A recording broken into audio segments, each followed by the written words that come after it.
He will be forever thankful for Corinne for enabling him to be a person of faith with a close walk with God. The courtship, like most, is filled with ups and downs, good times and some hard times. But they maintain their loyalty to each other and are strong for it. Corinne said, "There's no one else I'd rather take my last name from than Christian Lee Mongello."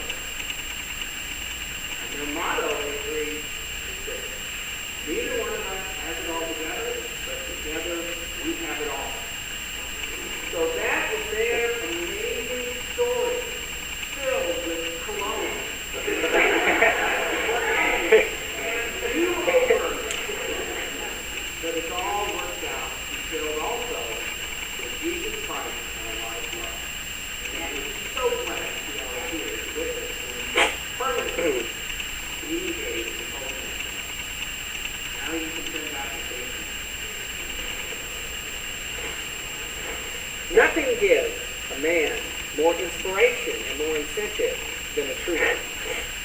And nothing in the world so adorns or elevates a woman as a true husband. Marriage, in fact, is the only institution still in existence that began in paradise, was actually instituted by God before the fall of man.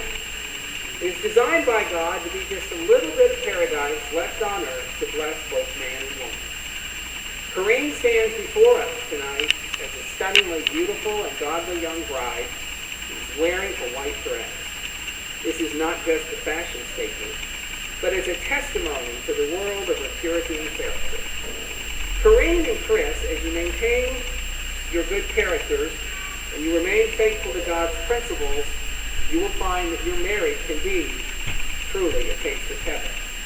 And my personal prayer is that as your love has brought you to marriage, that your marriage will sustain and nurture even a greater love over time.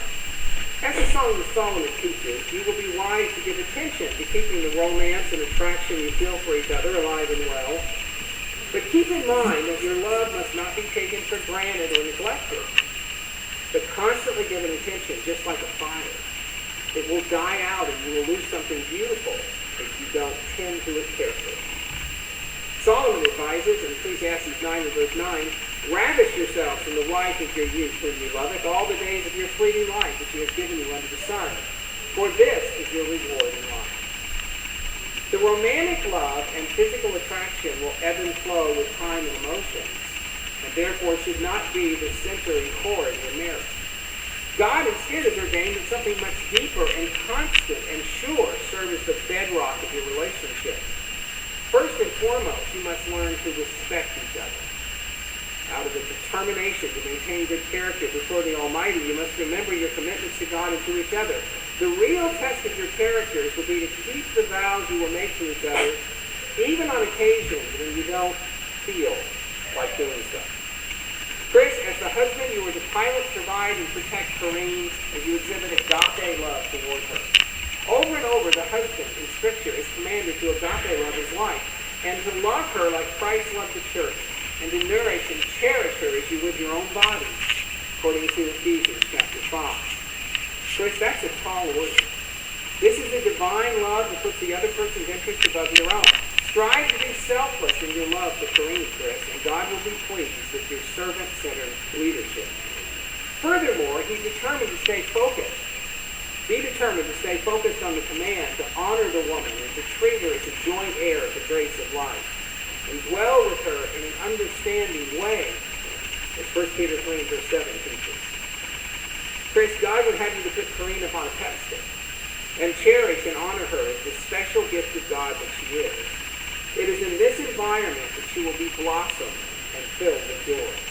If you honor and esteem her daily, and she knows that she is second only to God, she will respond to you with thoughtfulness in ways that will amaze you. And now, Corinne, interestingly enough, consider the fact that the wife in Scripture is never commanded to agape her husband. Instead, the word used when a wife is told to love her husband is the Greek word phileo. This means you are to cultivate a liking and provide emotional warmth in the relationship. Provide this special touch that makes a house a home. Corinne, it is your job to submit to your husband, even as you do unto the Lord, as you respect respond to his loving care, provision, protection, and serve as his godly-given creative counterpart. Corinne, it is your responsibility to support Chris in every right endeavor and to love and to honor him. The scripture goes so far as to say, let the woman reverence her husband in Ephesians 5 and verse 33. The word here means to respect, admire, enjoy, defer to, honor, esteem, and praise. A man who does not feel admired by his wife will not be happy in the marriage or function at his full potential. So it's your job, Corinne, and scriptures indicate you will be personally benefited by doing it well. Much of Chris's success will be dependent upon your support and belief in him. And from this, he will draw great strength.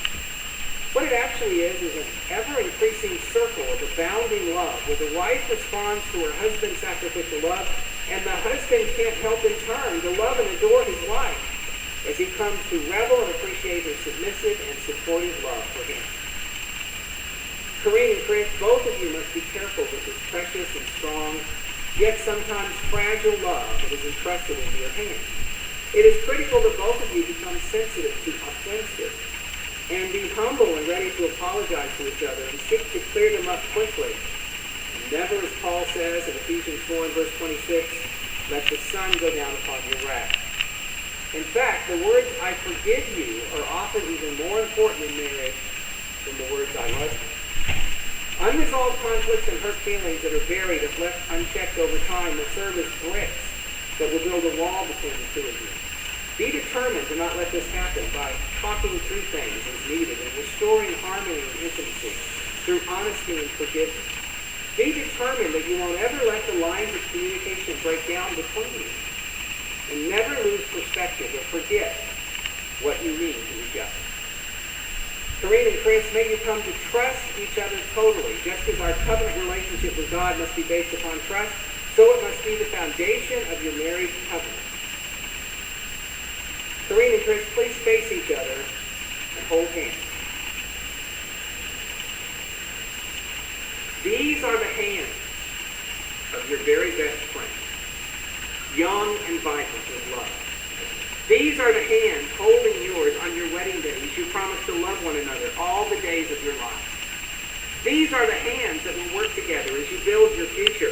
These are the hands you will reach for as you laugh and cry and as you share your innermost secrets and dreams. These are the hands that